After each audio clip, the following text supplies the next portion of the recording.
ഈ ജോലികൾ ചെയ്യിപ്പിക്കുന്ന എഐ ഉണ്ടാക്കാനും അതിനെ ടെസ്റ്റ് ചെയ്യാൻ വേണ്ടിയിട്ടുള്ള ജോലികൾ വേറെ വരും.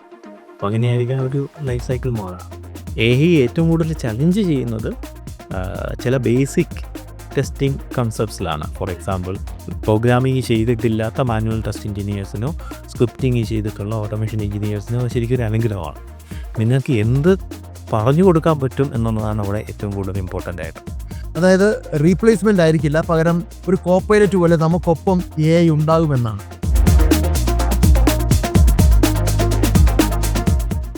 Software engineering, software test engineering എന്നൊക്കെയുള്ളത് വളരെ ഗ്ലാമറുള്ള ഒരു ജോലിയായിരുന്നു ഈ അടുത്ത കാലം വരെ. ഇപ്പോൾ AI വന്നപ്പോൾ ഈ ജോലികൾ പലതും AI തന്നെ ചെയ്യാൻ തുടങ്ങി. പല ടെസ്റ്റ് എഞ്ചിനീയേഴ്സും പരിഭ്രാന്തരായി ചിന്തിക്കുന്നത് അവരുടെ ജോലി നഷ്ടപ്പെടും, മാനുവൽ ടെസ്റ്റ് എഞ്ചിനീയറിംഗ് എന്ന മേഖല തന്നെ ഇല്ലാതാകുമെന്നാണ്. എന്താണ് യഥാർത്ഥത്തിൽ ടെസ്റ്റിംഗ് എന്ന ജോലിക്ക് സംഭവിക്കുന്നത്? ടെസ്റ്റ് ഹൗസ് എന്ന സ്ഥാപനം ടെസ്റ്റിംഗ് ആസ് എ സർവീസായിട്ട് കൊടുക്കുന്ന ഒരു സ്ഥാപനമാണ്. ടെസ്റ്റ് ഹൗസിൻ്റെ ഡയറക്ടറായ ശ്രീ അരുൺ ഭാർഗവനാണ് ഇന്ന് നമ്മളോടൊപ്പം ഉള്ളത്. അരുണിൽ നിന്ന് നമുക്ക് കൂടുതൽ അറിയാം എന്താണ് ടെസ്റ്റിംഗ് ഇൻഡസ്ട്രിക്ക് സംഭവിക്കുന്നതെന്ന്. വെൽക്കം അരുൺ.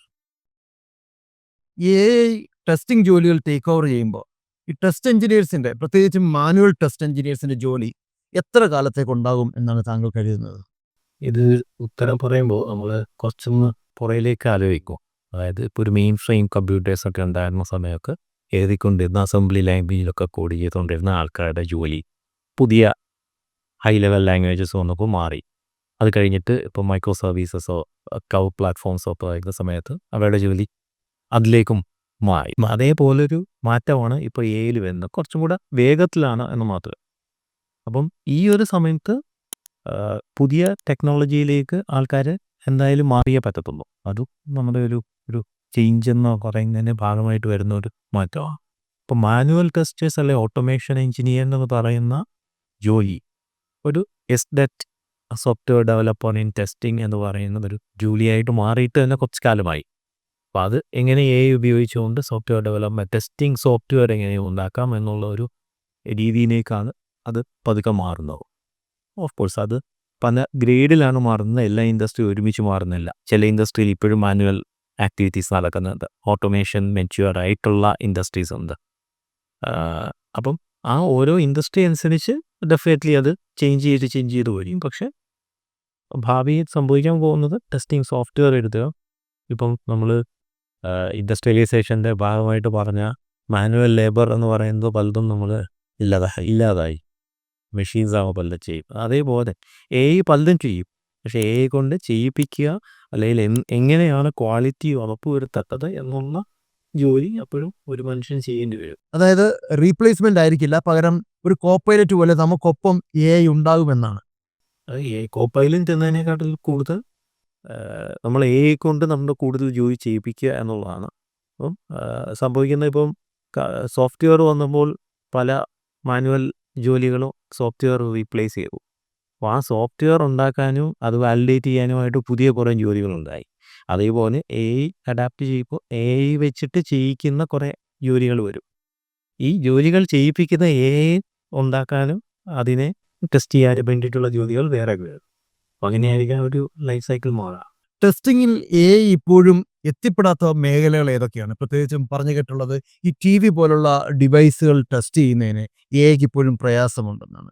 എത്രത്തോളം ശരിയാണിത്?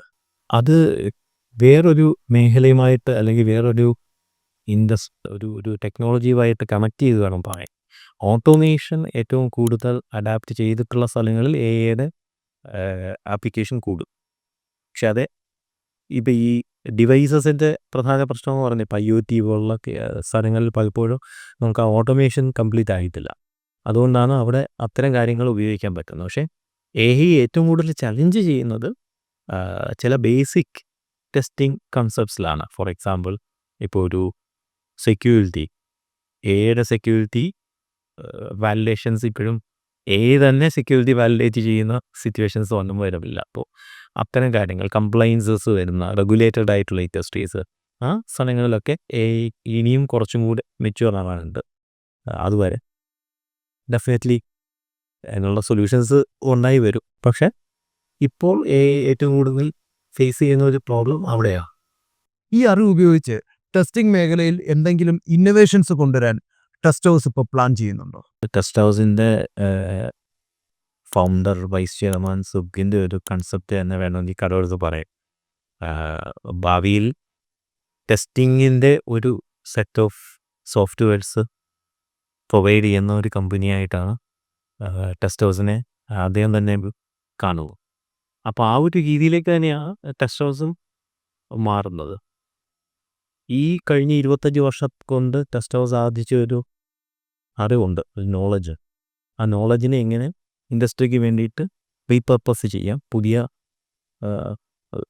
ടെക്നോളജി മാറ്റങ്ങളിൽ എങ്ങനെ അത് ഉപയോഗിക്കാൻ പറ്റും എന്നുള്ളതാണ് ഇപ്പോൾ ടെസ്റ്റ് ഹൗസ് കൂടുതൽ ഫോക്കസ് ചെയ്യുന്ന ഒരു മേഖല. ടെസ്റ്റ് ഹൗസിൻ്റെ അടുത്തുനിന്ന് പ്രോഡക്ട്സുകൾ വരുന്നുണ്ട്. അപ്പോൾ ആദ്യത്തെ പ്രോഡക്റ്റ് ഞങ്ങൾ ശരിക്കും നോക്കിയത് ടെസ്റ്റിങ്ങിനോ അല്ലെങ്കിൽ ക്വാളിറ്റിയിലോ ഏറ്റവും ഇമ്പോർട്ടൻ്റ് ആയിട്ടുള്ള, ഏറ്റവും ബേസിക് ആയിട്ടുള്ള കാര്യം എന്ന് പറയുന്നത് റിക്വയർമെൻറ്റാണ്.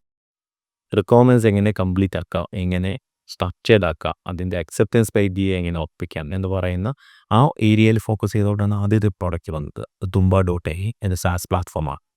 അപ്പോൾ അതിന് റിക്വയർമെൻറ്റ്സ് കൊടുത്താൽ അതിൻ്റെ യൂസർ സ്റ്റോറീസും അതിൻ്റെ അക്സെപ്റ്റൻസ് ക്രൈറ്റീരിയയും എഴുതി ഉണ്ടാക്കി കംപ്ലീറ്റ് ആക്കി തരിക എന്നുള്ളതാണ്. അതിൽ നിന്ന് ടെസ്റ്റ് കേസസ് ജനറേറ്റ് ചെയ്യുക എന്നുള്ളതാണ് തുമ്പയുടെ ഒരു ഫോക്കസ്. അടുത്തത് അതിൻ്റെ ഒരു ഓട്ടോമേഷൻ ആസ്പെക്ട്സ്. അതായത് നമ്മളൊരു റിക്വയർമെൻറ്റ് കൊടുത്താൽ ആ റിക്വയർമെൻറ്റിനെ വാലിഡേറ്റ് ചെയ്യുന്ന ഒരു സോഫ്റ്റ്വെയർ ആയിട്ട് മാറുന്ന ഒരു ലൈഫ് സൈക്കിളിലേക്കാണ് ടെസ്റ്റേഴ്സ് പോകുന്നത്.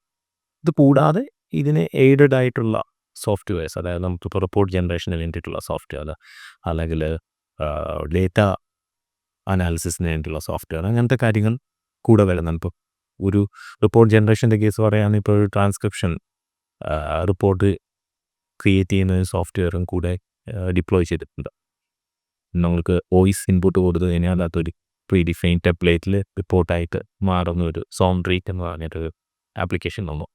അപ്പോൾ ആ ഒരു രീതിയിലേക്കാണ് ടെസ്റ്റേഴ്സ് മാറുന്നു. കൂടാതെ മുമ്പേ പറഞ്ഞ എഐക്ക് കടന്നു ചെല്ലാൻ പറ്റാത്ത ഇൻഡസ്ട്രീസിനെ എങ്ങനെ നമ്മൾ ഇതിലേക്ക് കൊണ്ടുപോയാൽ പറ്റും, ആ ഒരു രീതിയിലുള്ള R&D ആക്ടിവിറ്റീസ് കൂടാതെ ഫോക്കസ് ചെയ്യും. ഈ ഒരു മാറ്റത്തിനിടയിൽ കുറേയധികം മാനുവൽ അല്ലെങ്കിൽ ഓട്ടോമേഷൻ എഞ്ചിനീയേഴ്സ്, രണ്ട് തരത്തിലുള്ള ടെസ്റ്റ് എഞ്ചിനീയേഴ്സും ശരിക്കും പരിഭ്രാന്തരായി നിൽക്കുകയാണ്. എന്താ അവർ ചെയ്യേണ്ടത്? എന്ത് പ്രിപ്പറേഷനാണ് വരും കാലത്തെ ജോലികൾക്ക് വേണ്ടി, വരും കാലത്തെ നേരിടാൻ വേണ്ടി എന്ത് പ്രിപ്പറേഷനാണ് അവർ ചെയ്യേണ്ടത്? ശരിക്കും നമ്മൾ നോക്കിയാൽ AI വന്നതുകൊണ്ട് ഏറ്റവും കൂടുതൽ മാറ്റമുണ്ടായത് നിങ്ങൾക്ക് സോഫ്റ്റ്വെയർ ഉണ്ടാക്കാൻ ലാംഗ്വേജ് പഠിക്കേണ്ട എന്നുള്ളൊരവസ്ഥയിലേക്ക് എത്തി. നിങ്ങൾക്ക് ഇംഗ്ലീഷ് അറിഞ്ഞാൽ മതി സോഫ്റ്റ്വെയർ ഉണ്ടാക്കാൻ എന്നുള്ളത്. അപ്പോൾ അത് യഥാർത്ഥത്തിൽ ഇപ്പം പ്രോഗ്രാമിങ് ചെയ്തിട്ടില്ലാത്ത മാനുവൽ ടെസ്റ്റ് എഞ്ചിനീയേഴ്സിനോ സ്ക്രിപ്റ്റിംഗ് ചെയ്തിട്ടുള്ള ഓട്ടോമേഷൻ എഞ്ചിനീയേഴ്സിനോ ശരിക്കും ഒരു അനുഗ്രഹമാണ്. നിങ്ങൾക്ക് എന്ത് പറഞ്ഞു കൊടുക്കാൻ പറ്റും എന്നുള്ളതാണ് അവിടെ ഏറ്റവും കൂടുതൽ ഇമ്പോർട്ടൻ്റ് ആയിട്ട്. അപ്പോൾ ആ ഒരു രീതിയിലേക്ക് മാറുക എന്നുള്ളതാണ് അവിടെ ഇമ്പോർട്ടൻ്റ് ആയിട്ട് വേണ്ടത്. ഇപ്പം ഞാൻ മെയിൻ ഫ്രെയിം കമ്പ്യൂട്ടേഴ്സിൻ്റെയും അസംബ്ലി ലാംഗ്വേജിൻ്റെയും കഥ പറഞ്ഞാൽ തുടങ്ങിയത് ആ അവസ്ഥയിൽ നിന്ന് മാറി പുതിയ ടെക്നോളജി എങ്ങനെ നമുക്ക് അഡാപ്റ്റ് ചെയ്യാം. അവിടെ ഇത്രയും വർഷം കൊണ്ട് ഒരു ടെസ്റ്റ് എഞ്ചിനീയർ ആർജിച്ച ഒരു അറിവുണ്ട്, എങ്ങനെ സോഫ്റ്റ്വെയർ ക്വാളിറ്റി വാലിഡേറ്റ് ചെയ്യാം എന്നുള്ളത്. അത് അപ്ലൈ ചെയ്തു ഈ പറഞ്ഞ പല സോഫ്റ്റ്വെയർ ടെസ്റ്റിംഗ് സോഫ്റ്റ്വെയർസും ഉണ്ടാക്കാൻ ഇപ്പോഴത്തെ AI ടൂൾസ് വഴി സാധിക്കും. അപ്പോൾ അതിലേക്ക് ഫോക്കസ് ചെയ്യുക. റിപ്പോർട്ട് എങ്ങനെ ഉണ്ടാക്കാം, ഏത് മേഖലയിലാണ് നമുക്ക് ഫോക്കസ് ചെയ്യേണ്ടത്, ഇമ്പാക്റ്റ് അനാലിസിസ് എങ്ങനെ ചെയ്യാൻ പറ്റും, ഈ അറിവുകളുണ്ടെങ്കിൽ ഇപ്പോഴത്തെ ടെക്നോളജി ഉപയോഗിച്ചുകൊണ്ട് വളരെ എളുപ്പം അവർക്ക് ഒരു എക്സലൻസിലേക്ക് പോകാൻ പറ്റും. വേറെ ആളുടെ സഹായം ആവശ്യമില്ല. ഓക്കെ, അതാണ് യഥാർത്ഥത്തിൽ ഞാൻ കാണുന്ന ഒരു ഫ്യൂച്ചർ. പക്ഷെ അവിടെ ഇമ്പോർട്ടൻ്റ് ആയിട്ട് വരുത്തുന്ന സ്കില്ലാണ്.